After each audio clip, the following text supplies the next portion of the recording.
Welcome to the Royal Rumble review. I'm your host Glenn Thomas, always with me, the Wizard himself, nephew Corey. Man, what's going on, Wizard? Hey, what's going on? What's going on? Man, nothing much, man. We just finished a Royal Rumble to remember 2019 Royal Rumble, which was about 4 hours and 50 minutes long. You still surviving Yeah, barely. there?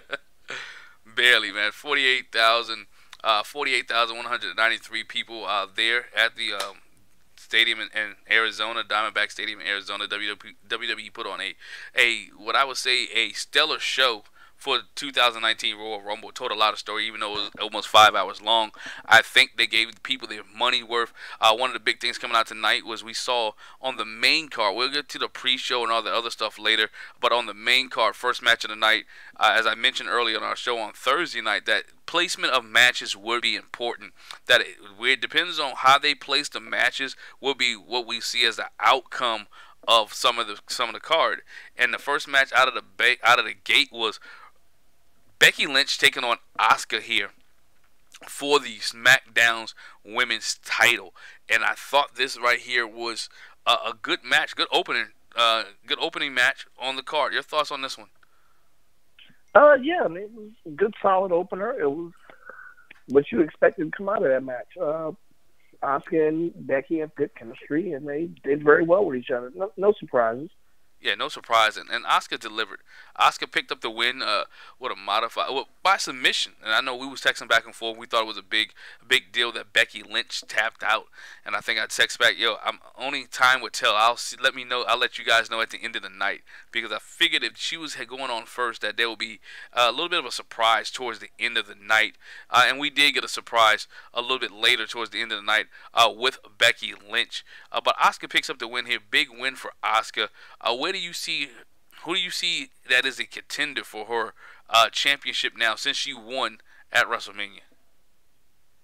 I think she's going after. Well, I mean, that will spoil the whole thing. We might as well keep going. Why would you ask me that? I just thought about that. Why would you ask me I that? just wanted to ask. I mean, I think I got an idea where they're going to go with that, but I just wanted to get your We should go through the no. We should go through everything else because that involves us talking about the rest of the pay per view. It does. Let's Yeah, I'll let's pump keep going. my brakes on that. I'll pump my brakes on that. But let's go to the other world title championship match here. We saw Ronda Rousey taking on Sasha Banks. Very good match there with Ronda Rousey taking on Sasha Banks, which Ronda Rousey, was taking her lumps throughout the match. She took her lumps through a lot of this match, and Sasha Banks had the upper hand from submission. I think Sasha Banks told a great story here with the match with Ronda Rousey. Yeah, yeah, absolutely.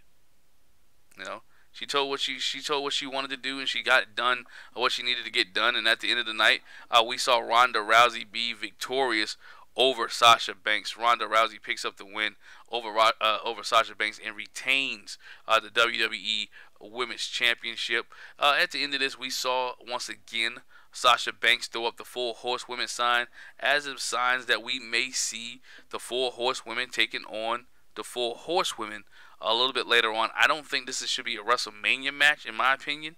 I think this could be an Elimination Chamber match somewhere down the line, but I don't think it's a WrestleMania match. Okay, I can agree with that. I give you that. Just Okay, because the other two young ladies down in NXT, and I forget their name, they're not ready. They're not you ready. don't think so? Nah, Shayna Baszler's ready, Ronda's ready, but the other two, they're not ready. And I know it was a fatal four-way match, and you could probably hide them a little bit in the matches, but they're not. I don't think they're ready for the main stage, the main event, the coup de grace, as you will, to be Four Horsewomen versus Four Horsewomen. And I think it'll be disappointing for the fans to see this at a WrestleMania when you can do so much other things at WrestleMania, especially what we saw later on in the night. Fair enough. Okay, I You give know. you that. Then we had let's jump to this one. Not no spoilers yet. You had Daniel Bryan taking on AJ Styles, which I thought really was the match of the night, in my opinion. In my opinion, I think this match was the match of the night, following the women's Royal Rumble. Daniel Bryan versus AJ Styles, in my opinion, was the best match that was on the card. Your thoughts on this one? Yeah, I think people don't. I think people really don't appreciate these methodical type matches and the pace that they go. I loved every bit of this match. I mean, it probably was the best match on the card if you really think about it. So I agree with you. This match was very well done. It told a story from beginning to end, and I like the pace of it. It was very good. Yeah, especially coming off an hour and 10 minutes women's rumble. This had to follow the rumble. This followed the Mm-hmm. women's rumble. And so, people had been sitting there for an hour and 10 minutes to watch. You watching the women's rumble. You just saw the winner of the women's Royal Rumble, and to have this match come behind it and still deliver, I thought was good. And then the story at the end of the match, we saw Eric Rowan help Daniel Bryan in this match to get a win over AJ Styles while the referee was knocked out. Thought it was a great story. Now we might see Daniel Bryan actually gets if they go along with it, Daniel Bryan gets a faction. He gets a stable. Yeah, yeah. No, no, no. That's I think so. I think we'll see more members. I guess they really did kill the Bludgeon Brothers thing, so that's pretty much done. Yeah. So, yeah. Bludgeon Brothers got killed quickly. I mean, due to injury, it got killed. But I think this helps Eric Rowan better. I think if Luke Harper joins, which you probably reckon so, that these two guys done well together. If you go back to the whole days of the Wyatt family, they had good stories to tell with Daniel Bryan and the Wyatt family. So it's a good twist and good turn to see now that Eric Rowan is with the Daniel Bryan, the new Daniel Bryan, as they like to say in the WWE, the new Daniel Bryan with Eric Rowan, and Eric Rowan helps him pick up the win here over AJ Styles. Not a bad night for Daniel Bryan as he picks up the win there over AJ Styles. And then we go to the the Universal Championship. Well, as you showed us earlier, the World Heavyweight Championship. Somebody should be fired. Yeah, they should. Behind that, if you ladies and gentlemen, what talking about, if you go back to the Brock Lesnar entrance, if you look at I don't want to call it Titantron, but look at the video behind it, or the video wall behind him, it said World Heavyweight Champion instead of Universal Champion on there. I'll go ahead and check it out.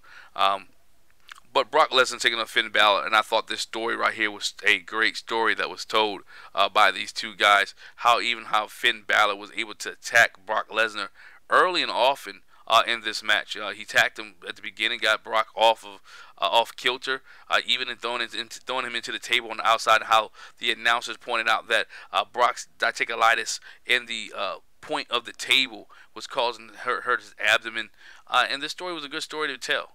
It made me believe that Finn Balor actually has an opportunity to become the Universal Champion. Your thoughts on this one? Yeah, it's I like the way they did it. Even though I kind of see why they took Braun out of that, kind of take the pressure of him working a full match off of him, with him with that still, still kind of healing arm. It's probably healed, but still, you want to you want to ease him back in. But it was done well. It made Finn look legitimate for the most part again, even though he lost. But no, I like the way it went. I do. Yeah, it made him look legitimate, but also made Brock Lesnar look vulnerable going into his match at WrestleMania. And I think that was the key there that everyone wanted to see. How would Brock Lesnar be able to stand up against a Finn Balor, and how would Finn Balor be actually ready to compete against a Brock Lesnar? And I think the WWE did tell a good story on this one. I think the story was told great. I think the sell of the coup de grace and how Brock did not just go ahead and dominate Finn Balor as everybody was thinking was going to happen, but he was able to what's the word I'm looking for? I don't want to say sneak out a win, but get a win per se. Is definitely key here, because he got a win by submission.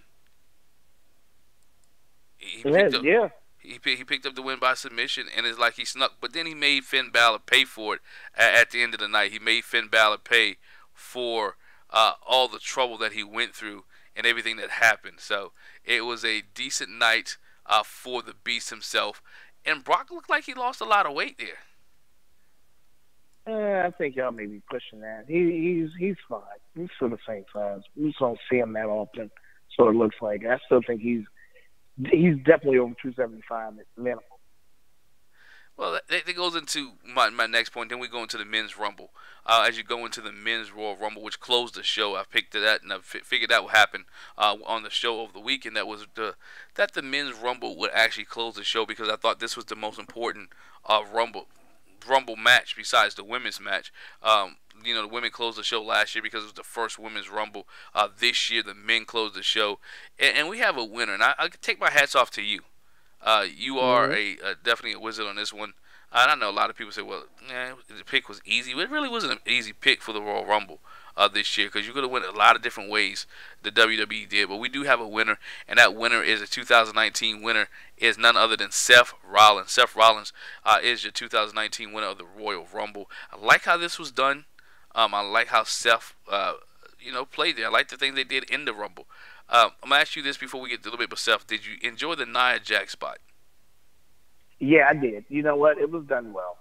I mean, no offense to R-Truth, but to utilize that spot with some entertainment with Nia Jax was really good. So I'm definitely on board for it. Yeah, definitely on board for that. Anybody who talks about intergender stuff, WWE won't do it, but they did it tonight. Well, we saw 619, we saw a RKO out of nowhere, we saw a super kick that Nia Jax got. Hey, Seth Rollins is your WWE Royal Rumble winner. I guess you can. Oh, one more thing too. Hey, shout out to the whole, like, I would want to say probably 80% of the Royal Rumble having some kind of ties to NXT. It seemed like it was a real NXT, like, Royal Rumble out there. Yo, it did. I mean, Johnny Gargano got in. Especially when we go to the women's Rumble, when we talk about that, it's like every Asian person in the WWE got into the Rumble. Yeah. On the women's side. It did. The whole NXT roster cleared out. Well, I think what they did, here's the thing. I think what they did was that they didn't rely. I noticed it on both sides, which is really good. They didn't rely on any real major surprises or any, Hall of Famers like that. I mean, other than maybe Jeff Jarrett. They didn't rely on too many outsiders. But I thought that was good though. I thought that was good that they relied on what they relied on, what they had in house. Yeah. That they relied on. They have talent. They have a deep roster, and they utilize guys. I mean, we saw Kurt Hawkins in the Rumble. This dude had not been in all his career. I don't think he's ever been in the Rumble that I can remember. Right. You got Kurt Hawkins that was in the Rumble. You use people that wasn't known. I mean, we got on the women's side, you got Maria Kanellis that was in the Rumble. Yeah.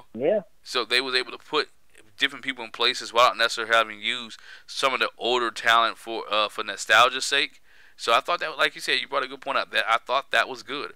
That WWE was able to do that. Good move on their part. Good move on their part. So we got a men's winner right here, and so we're gonna go ahead and assume Seth Rollins taking on Brock Lesnar, correct?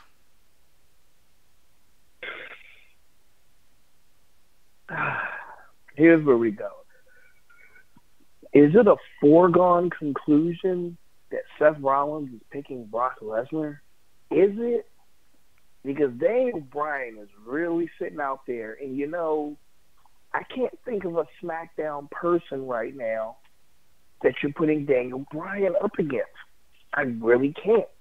Seth Rollins might just pick Daniel Bryan. That's an interesting thought. But then if Seth Rollins, let's go with your theory. If Seth Rollins picks Daniel Bryan, who goes against Brock Lesnar? Do they go ahead and run Braun? Do they run Bobby Lashley? Do they run, there's options. There's options. There are options. You are correct. The Raw option is more lucrative or a larger pool than the SmackDown option, because you don't want to do Daniel Bryan. You could do Daniel Bryan AJ again, But you did that twice. You know, you just, And even on Raw, Drew McIntyre. I mean, there's people there. it could be a swerve. It could be a swerve for Seth Rollins, where but does Seth Rollins need the Universal Championship? Does Seth Rollins need to be the one that destroys and takes down Brock Lesnar? We know that Seth Rollins was the one who won at WrestleMania 29. No, WrestleMania 31. He defeated Brock. Well, he won the Universal title in a triple threat match. Yeah, it's going to be interesting because there's really a bunch of options. There really is. Yeah, it's a lot of ways to go. I mean, Monday night, tomorrow night, on Monday Night Raw, we'll be interested to see which way the WWE goes with Seth Rollins. I hope, in my opinion, I would like to see Seth Rollins in Brock Lesnar. I think that'll put more money in butts and seats. But then I couldn't turn away from Seth Rollins and Daniel Bryan, which wouldn't be a bad move neither. Wouldn't be a bad move. No, either. you're right. They got a lot of WWE has a lot of moving parts between now and it's over midnight. We're 69 days away from WrestleMania. 69 days away from WrestleMania, and WWE has a lot of stories to tell for us as wrestling fans. It's really, really interesting to go. Since we talked about the men's Rumble, let's go ahead and talk about the women's Rumble. We saw, as we mentioned, a lot of women involved in the women's Rumble. I mean, we saw Nikki Cross, we saw Peyton Royce, we saw some Tamina. You went and got Charlotte at 13, Maria Kanellis at 15. We had a good Naomi spot once again. Her and Mandy Rose continued her thing. We saw Candice LeRae, Alicia Fox. I mean, we just saw a whole bunch of women that were on the WWE roster. WWE lets you see how deep their roster was when it came to women, when you include the NXT stars. But we came out with one winner of the Royal Rumble, and she lost early in the night. And I like the way they played this up, because it was like, look, Lana couldn't continue because of what happened in her match where Rusev lost to Nakamura, and Nakamura is your new U.S. champion.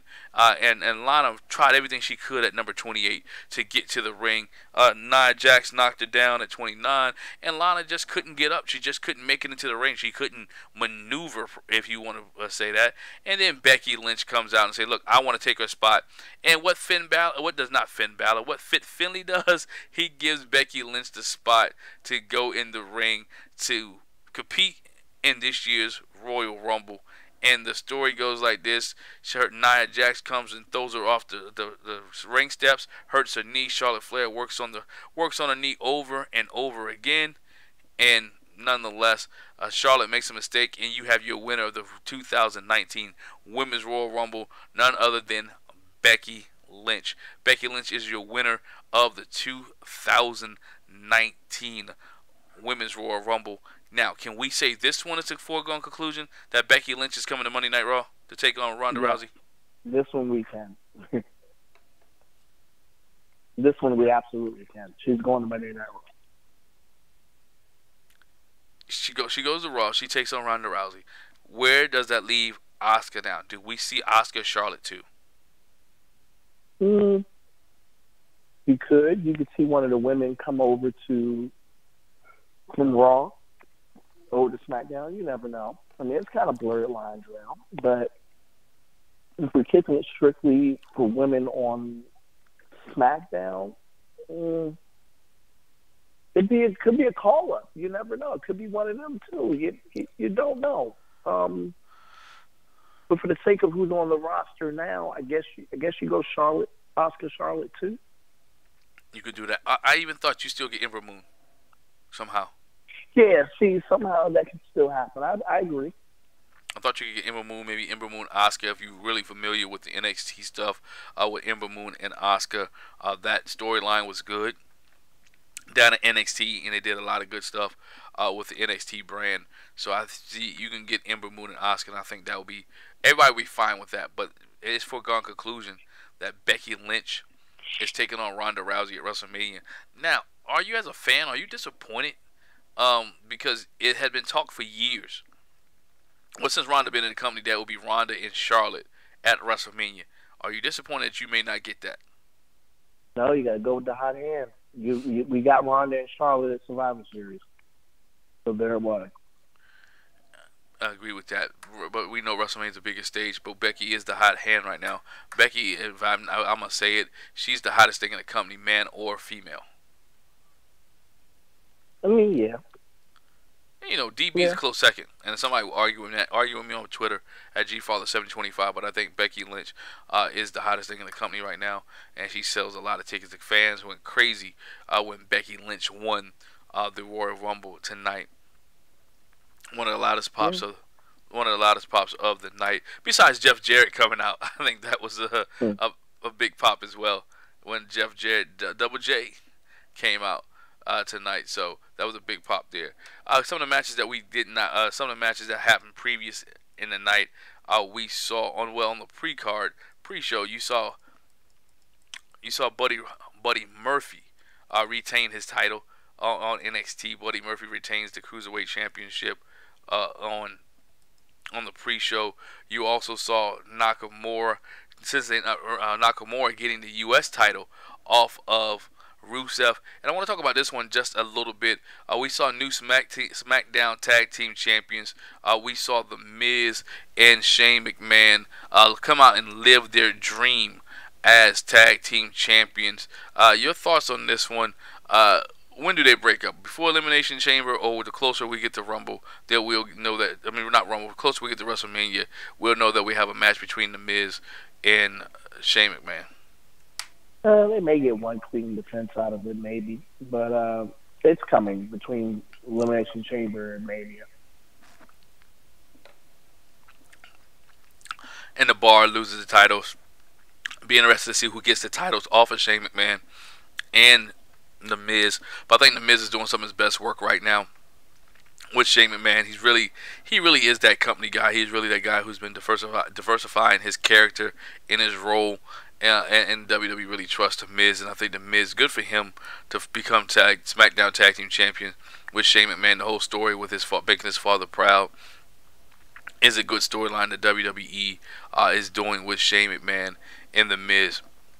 All in all, Wizard, your thoughts on what would you give this Royal Rumble pay-per-view? I thought it was really good. Very solid show.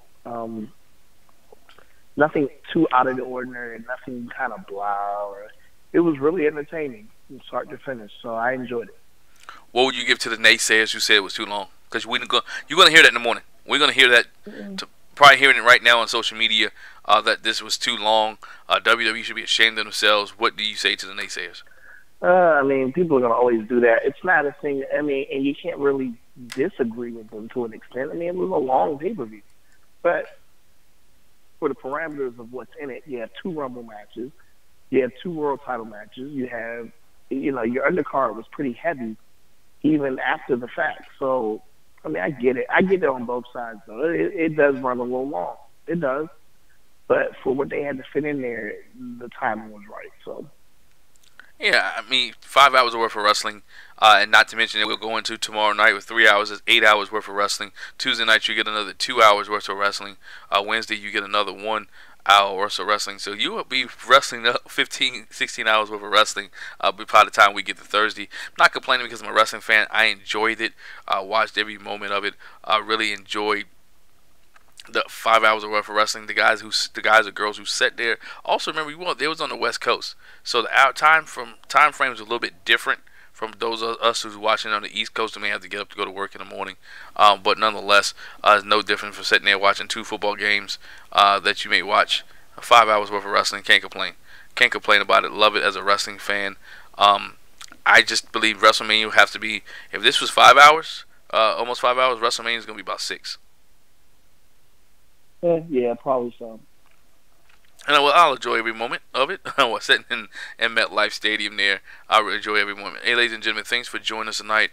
Please leave a comment below. Give us your thoughts. Was this pay-per-view a little bit too long? Did you like it, not like it? What was your favorite matches? Leave a comment in the comment section below. Also, give us a thumbs up. Hit the subscribe button and the bell notification so you don't miss any of our shows. Wizard, as always, is a pleasure, man. Take us home. Hey, if you're not confirmed, consider yourself denied. End of stories, ladies and gentlemen. Good night.